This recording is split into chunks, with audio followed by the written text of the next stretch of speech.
안녕하세요. 제이 아름다운 선물입니다. 오늘은 메가스터디 북스에서 출간한 90년대생이 말하는 90년대생의 이야기, 이묵돌님의 마카롱 사먹는데 이유 같은 게 어딨어요를 소개해드리겠습니다. 인터넷에서 더 인기를 끌며 팔로워 수만 수십만 명이 되는 이묵돌님은 페이스북에서는 김리뷰라는 필명으로 알려져 있습니다. 마카롱 사먹는데 이유 같은 게 어딨어요는 94년생인 작가 이묵돌이 바로 자신들의 이야기를 진솔하게 쓴 에세이입니다. 5월에 책이 출간된 후에 90년대생들의 반응은 꽤 뜨거웠고요. 90년대생들을 자녀로 두었거나 직장에 후배로 둔 사람들이 관심을 많이 갖는 책입니다. 프롤로그 90년대에 태어난 게 잘못은 아닌데 일부분 먼저 읽어드리고 본문 낭독을 시작하겠습니다. 기성세대가 이 글을 읽게 됐을 때 어떤 생각을 하게 될지 90년생인 나로서는 알 도리가 없다. 그들 세대가 우리를 모르듯 우리 역시 그들 세대를 모른다. 우리가 이렇게 힘들다는 것을 알아달라는 투정처럼 느껴지지 않으면 다행이다. 오히려 나는 당신들이 억지로 힘들여가며 이해하려 들지도 않았으면 좋겠다. 우리가 이해해야 할 것은 어떤 세대가 아니라 어떤 시대가 지닌 감정, 좀 더 구체적으로는 슬픔이다. 우리의 슬픔이 곧 당신들의 슬픔이 되고 당신들의 슬픔 역시 우리의 슬픔이 된다. 다른 세대로 태어난 우리는 당신들과 같은 시대 위에 서 있기에 제각기 다른 영역에서 변명하며 살아갈 수밖에 없다. 그래서 왜 이런 글을 쓰고 있느냐면 나도 잘 모르겠다. 하지만 다시 말하자면 우리는 노력하고 있다. 당신들이 늘 해왔던 것처럼 또 나름의 다른 방향으로.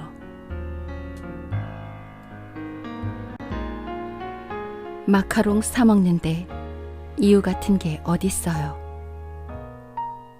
이묵돌. 당신들의 희망은 우리였지만 우리의 희망은 당신들이죠. 한동안 N4 세대라는 말이 유행했었다.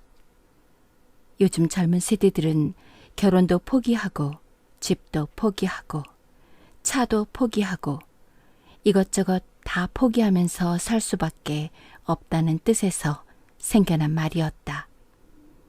이 단어가 비단 90년생들만을 지칭하는 것은 아니었으리라 생각한다. 그래도 뭔가 오해받는 기분이 들어서 얘기를 하자면 정확히 말해 포기한 적은 없다. 내가 90년대생들의 대변인식이나 되는 사람도 아니거니와 그럴 자격도 없지만 최소한 나와 내가 봐온 주변의 또래 친구들, 선배와 동생들은 전부 그랬다. 우리는 포기한 적이 없다. 포기라는 건 목표든 희망이든 애초에 뭔가를 가져야만 할 수 있는 것이니까. 한때 우리가 가졌던 희망은 온전히 기성세대로부터 물려받은 것이다. 달리 말하면 기대라고도 할 수 있겠다. 말 잘 듣고 공부 잘하는 아이로 자라나서 그럴듯한 간판의 명문대에 진학해 우수한 성적을 거두는 것. 그 다음 아들은 일찌감치 군대에 다녀와 소년티를 벗고 늠름한 모습을 보여주어야 하고 좋은 학점에 장학금을 받으며 졸업한 뒤에는 하루빨리 대기업에 취직해 명절날 친척들에게 부모님이 자랑할 만한 자식이 되어야 한다. 한편 딸의 경우에는 대체로 통금 시간을 지키는 정숙한 숙녀로 자라나 전도 유망한 사윗감을 데려와야 하는데 그 사윗감이란 꼭 딸보다 나이가 좀 더 많고 학력이든 직장이든 더 좋은 커리어를 가지고 있어야 안심이 되는 것이다. 정말이지 이런 것이 우리가 진심으로 바란 꿈이었다거나 목표였다고 생각한다면 유감스러운 일이다. 이건 우리의 꿈이 아니라 우리 부모님 세대의 꿈이다. 우리는 그런 부모님의 꿈을 대신 이루어주는 것을 사명처럼 여겼다. 매일같이 아버지가 회사에 나가 벌어오는 돈이며 어머니가 챙겨주는 아침밥의 따뜻함 같은 것들을 강조하면서 부모님께서 우리를 위해 얼마나 위대한 희생을 치르며 살아가고 계시는지, 우리에게 걸고 있는 기대가 얼마나 대단한지를 들으면서 자랐다.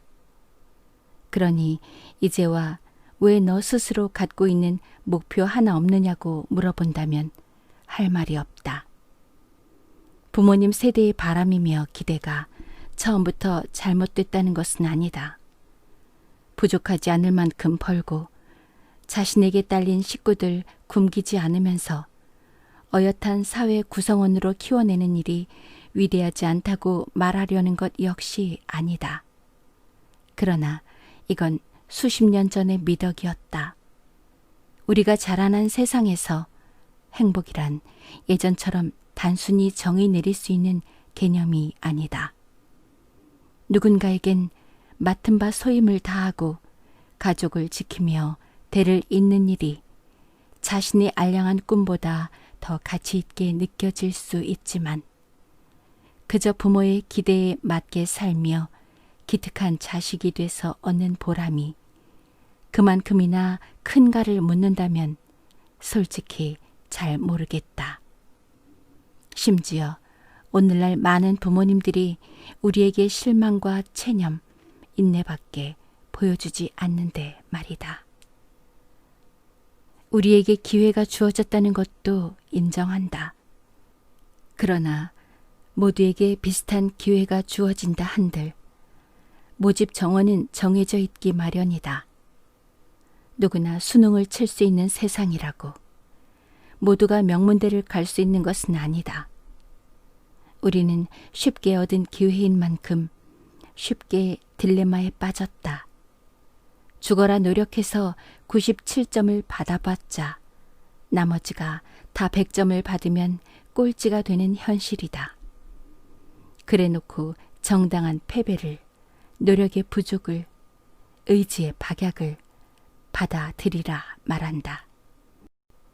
그따위로 할 바에야 다 포기하고 부모 곁으로 돌아가라고 말한다. 그래서 우리가 부모에게 말을 꺼낼 때는 돌아가 고독한 얼굴을 드러내 보일 때는 스스로를 패배자라 느끼고 있을 때뿐이다. 드릴 수 있는 말이라곤 몇 개 없다. 뭐가 있을까? 일단 죄송하다는 말을 먼저 해야 할 것 같다. 내게 걸었던 기대만큼 해내지 못해서 죄송하다고. 이제 우리에게 남은 희망은 당신이 읽어낸 집뿐이라고. 티끌 모아 태산인데 마카롱이나 사 먹는 이유. 이 돈이면 국밥이 몇 그릇인데 라는 댓글이 요즘 들어 자주 보인다. 모 커뮤니티에서 나온 유행어가 컬트적인 인기를 끌었다는 모양이다. 물론 진심으로 쓴 댓글은 아닐 것이다. 알다시피 90년대생은 삼시세끼 국밥만 먹어도 될 정도로 입맛이 단순하진 않기 때문이다. 나는 세대를 떠나서 한국인 자체가 맛에 있어 꽤 까다로운 사람들이라 생각하는데 부모님 세대에게 유독 까다롭지 않은 입맛인 척하는 경향이 있는 듯하다.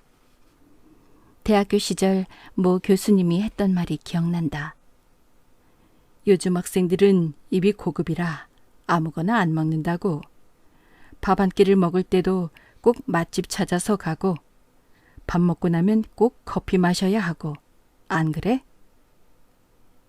정작 그때 나는 학식에서 1,500원짜리 김치 주먹밥과 장국을 먹고 온 상황이었고 그 교수님의 조교들은 교수님의 까다로운 입맛 덕에 캠퍼스 근처에 맛집을 줄줄 꿰고 있기로 유명했다.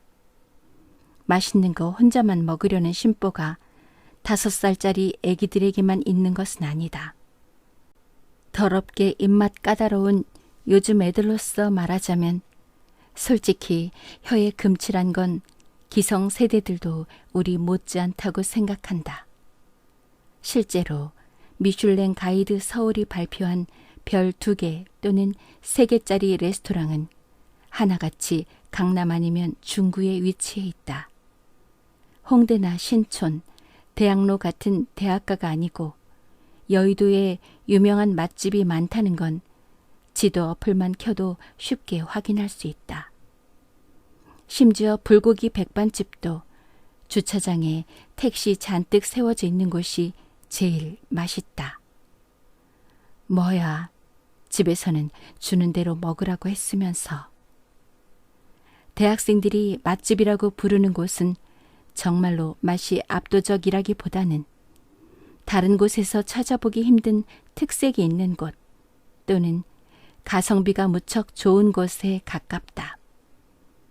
전자는 돈을 쓰더라도 남다른 경험으로 삶의 의미를 찾으려는 의도일 것이고 후자는 비교적 저렴한 가격으로 높은 만족도를 얻고자 함일 것이다. 대학생 시절 내가 제일 많이 찾던 곳은 후자에 가까운 학식과 정문 앞 밥버거 가게였다. 이렇게 생각할 수도 있다. 대학생과 직장인의 소득 수준이 다른데 단순 비교가 가당키나 하냐고. 그럼 나는 아주 정확한 지적이라고 말하고 싶다. 나도 그렇게 생각한다. 입맛이 고급이냐 아니냐를 가르는 요인은 아마도 소득 수준일 것이다. 60, 70년대에 태어났는지 90년대에 태어났는지 하는 세대적 구분보다는 말이다. 언제 태어났든 허구한 날 똑같은 것만 먹어도 상관없는 사람이 어디 있겠는가. 입맛을 지나치게 단순화시키는 것은 나이보다도 어려운 상황 쪽에 가까울 것이다. 하지만 돈이 아무리 없어도 예의 우스갯소리처럼 매일 국밥만 먹고 살 수도 없는 노릇이다. 요즘은 국밥도 저렴한 편은 아니지만 로빈슨 크루소도 열매 따먹고 생선 잡아먹다 질려서 무인도에다 농사까지 지었다. 상황이 가난하다고 해서 입맛까지 가난해지지는 않는다. 소시적의 나 역시 집은 못 살았지만 먹성 하나는 좋았다. 지금은 반마리 먹고 배가 차는 치킨을 그땐 한 마리 다 먹어치우고 스파게티까지 너끈히 비울 정도였으니 말이다. 자주 먹을 수도 없는 음식을 조금이라도 남긴다는 게 당시에는 정말 말도 안 되는 일 같았다. 한 번은 그런 적도 있었다. 중학생이 돼서 부쩍 반찬 투정이 심해졌던 나는 엄마에게 한창 커야 하는데 반찬이 이게 뭐냐고 내가 무슨 채식주의자냐고 따졌던 적이 있다. 이때 엄마가 내놓은 대답이 걸작이었다. 듣자 하니 저 멀리 아일랜드 사람들은 감자만 먹고 잘만 살았더라는 것이다. 너무 자신 있게 이야기하길래 나는 그런가 보다 하고 믿고 살았는데 나중에 역사를 조금 배우고 나서 보니 세상에 그렇게 사악한 발언도 없었다. 대체 어디서 뭘 보고 그런 말씀을 한 걸까? 지금도 미스터리다. 하여간 요즘 젊은 것들의 사치스러운 입맛을 상징하는 음식 중에서 가장 대표적이라고 할 수 있는 것이 마카롱 되시겠다. 프랑스판 모나카쯤 되는 이 조망만한 간식 하나를 몇천 원씩 주고 사 먹고 있으니 어른들이 보기에는 얼마나 충격이었을까. 오죽하면 마카롱이 유행하는 것을 보고 젊은 세대들의 충동적 소비 패턴이 드러나는 예시라느니 소소하지만 확실한 행복을 추구할 뿐이라느니 하며 분석하는 기사까지 나오곤 했다. 언제는 창렬이네 해자네 하며 가성비 오지게 따지는 척 하더니 밥 한 끼 가격에 과자 쪼가리나 사 먹고 있지 않은가. 부모님 세대로서는 어이가 없을 만도 하다. 이런 일련의 모습들이 쌓이고 쌓여서 우리 세대에게는 미래를 전혀 고려하지 않는다. 순간의 욕구에 쉽게 휩쓸린다. 경제관념이 없고 낭비와 사치가 심하다. 좀처럼 돈을 모을 줄 모른다 같은 인식이 생겨버린 모양이다. 뭐 전혀 신빙성 없는 이야기라고 하진 않겠다. 나 역시 그런 면이 있거니와 주변 친구들에게서 비슷한 느낌을 받을 때도 있다. 우리 세대는 너무 힘드니까 마카롱을 먹을 수밖에 없단 말이에요 하는 헛소리를 하고 싶지도 않다. 애당초 마카롱 같은 걸 먹을 수밖에 없는 음식이라고 이야기하는 것 자체가 난센스니까. 다만 우리 세대가 왜 마카롱을 사 먹는지 그 대략적인 배경에 대해서는 주목해 볼 만하다. 정말이지 젊은 사람들은 왜 마카롱을 사 먹는 것일까? 얼마 되지도 않는 용돈과 아르바이트비 혹은 쥐꼬리 수준의 월급으로 말이다. 적금 안 드는 거야 금리가 예전 같지 않으니 그렇다 치자. 그래도 낭비는 하지 말아야 할 것 아닌가. 티끌 모아 티끌일지언정 있는 티끌마저 다 날려버릴 필요는 없지 않은가. 10년 뒤, 20년 뒤 같은 거창한 미래는 아니더라도 어떻게 흘러갈지 모르는 미래를 위해 기반을 닦아 놓아야 하는 것 아닌가. 왜 통장에 돈이 꽂히는 족족 값비싼 음식이나 해외여행, 내일 등으로 탕진하는 것을 일종의 재미로 여기는가. 책임질 것이 없기 때문이다. 90년생은 어떤 책임이 자신에게 돌아올 만한 상황 자체를 피하려는 경향이 있다. 실제로 우리들 대부분은 무언가를 책임진다는 것이 얼마나 무서운 일인지를 알고 있다. 신혼 부부 중에서 딩크족을 쉽게 찾아볼 수 있는 것도, 성별 구분 없이 비혼주의가 확산되고 있는 것도 이런 맥락에서 보면 이해할 수 있다. 여태껏 부모님 세대를 지켜보며 배웠던 것이다. 사람의 자유의지가 얼마나 쉽게 파괴되는지를. 회사를 다니던 어머니가 전업주부가 돼 매일 집안일에 몰두하는 이유나 소설가가 꿈이었던 아버지가 직장인으로서 원치도 않는 일을 이어가는 이유가 모두 책임으로부터 비롯됐다는 것을, 우리가 우리 자신으로서의 삶을 살기 위해서는 이 같은 책임으로부터 자유로워질 필요가 있다는 것을. 사랑에도 책임이 따른다. 사랑하는 무언가를 지키려면 때로는 원치 않는 일이라도 해야만 한다. 우리는 그 책임지는 것이 두려워서 사랑하기를 꺼린다. 그래서 내 모든 것을 쏟아 부을 만큼 좋아하는 사람도, 죽을 각오로 이루고 싶은 꿈이나 목표도, 나 자신에 대한 무한한 기대도 찾아보기 어렵다. 돈을 아껴서 뭘 한단 말인가. 당장 사랑하는 것도 하나 없는데. 90년대 생들이 가진 가장 큰 슬픔은 여기서 시작된다. 그 무엇도 쉽게 사랑할 수 없다는 건 말이다. 우리 세대의 목표는 월급 몇 푼씩 모아 집이나 차를 사는 게 아니다. 지금 상황에 그런 건 뚜렷한 의미도 현실성도 없다. 사회에 뛰어드는 순간부터 학자금 대출이니 취업준비 자금이니 갚을 돈부터 눈앞에 쌓여 있다. 첫 단추도 끼우기 전에 마이너스로 시작하는 경우가 부지기수인데 무엇을 목표로 세우고 돈을 모은단 말인가. 집이 필요하면 부모님께 기특한 자식이 돼서 물려받는 쪽이 훨씬 빠를 것이다. 물려받을 집이 있는 집인 경우의 이야기겠지만 우리에겐 그저 미움받기 싫어서 무시당하는 게 두려워서 발버둥치는 나날의 연속이다. 취직도 정말 하고 싶은 일이라서 돈을 모아 사고 싶은 게 있어서 하기보다는 그저 한심하게 보이기 싫은 마음이 크다. 그래서인지 만사의 패기도 열정도 귀에 피나도록 들어온 주인 의식도 없는 것 같다. 승리하기 위해서가 아니라 패배하지 않기 위해 사니까.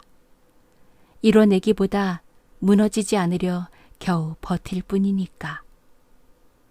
젊은 세대가 힘든 건 희망이 없기 때문이다 라는 말을 몇 번이고 들었다.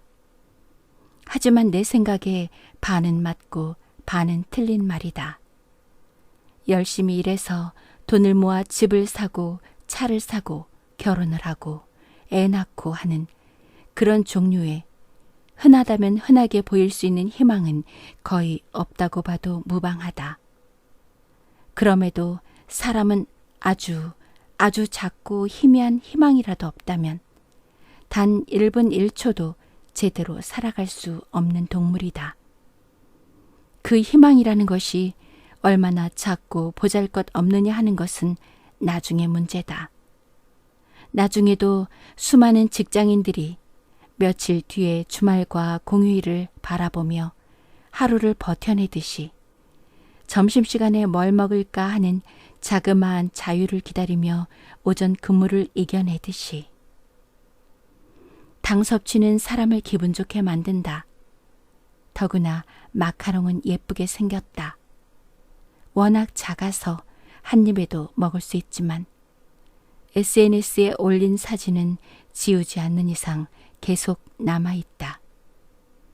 우리는 그런 식이다. 고작해야 마카롱쯤 되는 고급 간식을 먹을 수 있다는 것, 혹은 있었다는 것에서 퍽 대단한 의미를 찾아내는 것이다. 그런 게 우리의 밋밋하고 추레한 삶에 아주 작은 특별함이나마 부여해 주는 것 같아서 어쩌면 우리가 그 조그만 달달함 한 조각을 위해 살고 있는 건 아닐까 싶어서 말이다. 결국에는 우리도 꼰대가 되어간다. 관악구를 가로지르는 도림천 주변에는 지역 주민들을 위한 여러 생활시설이 마련돼 있다. 신림동 고시촌에서 멀리는 신대방까지 자전거 도로가 있고 관악구청으로 통하는 언덕배기 아래에는 제법 큰 규모의 야외 농구 코트가 펼쳐져 있다. 선선한 날이면 혼자 농구 연습을 하곤 한다. 한 번은 오전 일찍 마감을 끝내고 홀가분한 기분으로 농구공을 챙겨 나갔다. 골대 5개가 있는 농구 코트에서 교복을 입은 고등학생 5명이 모여 공을 던지는 모습이 보였다. 인근 고등학교 학생 같은데 평일 이른 오후 시간대에 나와 있는 걸 보니 벌써 시험 기간인가 싶었다. 내가 건너편 코트에 도착해 몸을 풀고 있으려니 10분도 채 되지 않아 한 남학생이 다가와 3대3 게임 안 하실래요? 저희 5명인데 하고 수줍게 말을 건네왔다. 도림천 농구 코트는 그날따라 한적했다. 게임을 1시간 정도 뛰고 나니 온몸에 땀이 흥건했다. 그 상태로 코트 옆쪽 벤치에 걸터 앉아 음료수를 나눠 마시면서 어린 친구들과 꽤 오랫동안 대화를 하게 됐다. 나는 요즘 고등학생들이 무슨 주제로 어떤 식의 대화를 하는지 몰랐기 때문에 고등학교 졸업하면 무엇을 하고 싶나와 같은 진부한 질문을 할 수밖에 없었다.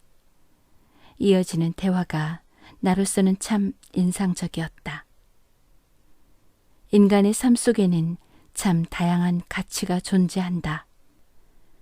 그 중에서 어떤 가치를 어떻게 추구할지는 개인의 선택이지만 어떤 시대에서는 너무 한정적인 선택지밖에 주어지지 않는 경우도 있다.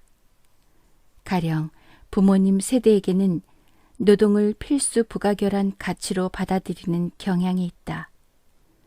시대적 배경 특징상 나라 발전에 기여하고 몸 건강히 자라 어엿한 산업 여군으로서 사회에 공헌하는 것을 미덕처럼 여겼기 때문이다. 그러나 시간이 흐르고 흘러 우리 세대에 이르러서는 노동이란 인간에게 중요한 가치 중 하나이기는 해도 가장 중요한 것은 아니다라는 인식이 생겼다. 당장 먹고 사는데 문제가 없어져서인지 공동체적 목표에서 조금씩 벗어나 개인의 행복 추구와 자아 실현에 초점을 맞추기 시작한 셈이다. 워라밸이며 소확행 같은 단어가 생기고 유행하는 데에는 이 같은 흐름도 한몫했으리라 생각한다. 그래서 90년생들에게 노동이란 기본적으로 힘들고 귀찮은 일이지만 하긴 해야 하는 것쯤으로 이해된다. 요컨대 삶에 대한 가치관에서 노동이 가지는 중요성을 최저 1에서 최대 10까지의 점수로 매긴다 치면 부모님 세대는 7에서 10 정도였던 것이 우리 세대에는 3에서 5 정도로 하향 조정됐다고 볼 수 있다. 나쁘게 말하면 노력 없이 점점 인생을 쉽게 살고자 하는 청년들이 늘어난 것이지만 좋게 본다면 그만큼 물리적인 노동으로부터 자유로워지고 행복을 추구하고 있다는 반증이다. 그럼 90년대 이후에 태어난 세대, 즉 00년생들의 노동에 대한 인식은 어느 정도일까? 우리보다 좀 더 귀찮게 생각하겠지. 점수로 치면 1에서 4 정도 되지 않을까라고 생각했던 나는 그 고등학생들과의 대화가 적이 충격적일 수밖에 없었다. 아니요, 그런 건 하기 싫어요. 한 남학생이 말했다. 뭐? 나는 당황스러워 되물었다.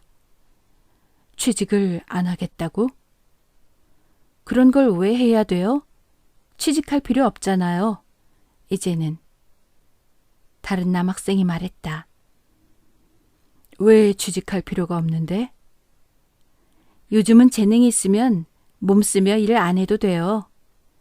재능? 무슨 재능을 말하는 건데? 게임을 잘하든지 비트를 잘 찍든지 랩을 잘하든지 춤을 잘 추든지 노래를 잘하든지 얼굴이 잘생겼든지 하는 거요. 또 다른 남학생이 대꾸했다. 아이돌이든 가수든 래퍼든 프로듀서든 자기 재능만 있으면 뭐든지 하면 돼요. 정 안 되면 유튜브를 해도 되는 거니까. 요즘 유튜버 돈 엄청 많이 벌잖아요. 그렇긴 한데 그래도 누군가는 물리적인 일을 해야 하지 않을까? 모든 사람들이 예술이나 창작 같은 일만 할 수는 없잖아. 하다못해 PC방도 아르바이트생이 있어야 굴러가는 거니까. 나는 왠지 말끝을 흐리며 되물었다. 에이, 그런 거 하고 싶어서 열심히 하는 사람이 어딨어요. 하면 잠깐 하겠죠. 돈이 필요하니까. 그런데 그런 일만 열심히 하는 건 실패한 인생이지. 처음 대답했던 학생이 말했다. 아, 그래? 그렇게 일해서 언제 차 사고 집 사요? 대학 졸업해도 연봉 3천만 원도 안 된다 그러잖아요. 그럴 거면 뭐 하나 터뜨려서 대박 치는 게 훨씬 낫죠. 다른 남학생이 말했다. 나는 대화가 끝나고 나서도 한동안 어안이 벙벙했다. 정말인지 나도 젊은 꼰대가 돼버린 건지. 그런 말을 하는 친구들 앞에서 야, 애들이 죄다 음악하고 랩하고 노래하고 아이돌 하면 그럼 손은 누가 키우냐? 택배는 누가 옮기고 커피는 누가 타고 연필은 대체 누가 만드냐고? 너네가 입고 쓰고 먹는 것 중에 사람 손 안 탄 게 단 하나도 없는데? 밤늦게 컵라면 사 먹을 수 있는 것도 누군가는 편의점을 지키니까 가능한 거 아니야? 하여간 유튜브가 애들 다 망쳐놨다니까. 나 때는 말이야. 주방에서 설거지 하나를 시켜도 같은 말이 목 끝까지 차올랐다가 겨우 삼켜져 들어갔다. 물리적인 일의 가치가 전보다 낮아졌지. 아예 마이너스가 되어버렸을 줄은 상상조차 못했던 것이다. 힘들이고 땀 흘려 뭔가 하는 행위 자체가 실패한 인생이라니. 불과 10년 사이에 너무 많은 게 바뀌어버린 것 아닌가 하는 생각이 들었다. 나와 대화했던 5명의 학생들이 그 세대를 대표할 수 있는 것은 아니겠지만 일하지 않는 자 먹지도 말라 같은 말을 들으며 자란 나로선 취직을 왜 해야 해요 같은 발상은 감히 꿈에서도 해본 적이 없었다. 하긴 사람이 꼭 일을 해야 사람인 건 아니지. 그야 그렇긴 한데 나는 그다지 오래되지 않았다고 생각했던 학창시절 나와 지금의 학생들이 문득 돌아갈 수 없는 강 너머에 있다는 느낌이 들었다. 세대 간의 구분 폭은 계속해서 좁아지고만 있다. 이젠 10년은 고사하고 5년만 지나도 그 격차를 선명히 느낄 수 있을 정도다. 요즘 젊은 것들에 대한 이유 없는 반감은 기성세대만의 전유물이 아니다. 어쩌면 우리는 우리가 생각하는 것보다 더 빠르게 꼰대가 돼가고 있는 건지도 모른다. 90년대에 태어난 청년들이 겨우 사회 초년생으로서의 첫 걸음을 떼고 있는 지금 00년생이 어쩌고 저쩌고 같은 이야기는 설득력도 없거니와 별달리 와닿는 얘기도 아닐 수 있다. 그런가 하면 언제까지고 우리만이 흐르는 시간의 피해자라고 생각할 수도 없는 노릇이다. 여기서는 제자리에 있고 싶으면 죽어라 뛰어야 해 라는 거울나라의 앨리스 영화에 나오는 붉은 여왕의 말이 새삼 설득력 있게 다가오는 이유다. 어쩌면 다른 어디도 아닌 여기가 바로 거울나라일 수도 있겠다. 서로의 슬픔을 빼닮은 우리가 제각각 다른 이유로 숨차게 뛰어다니는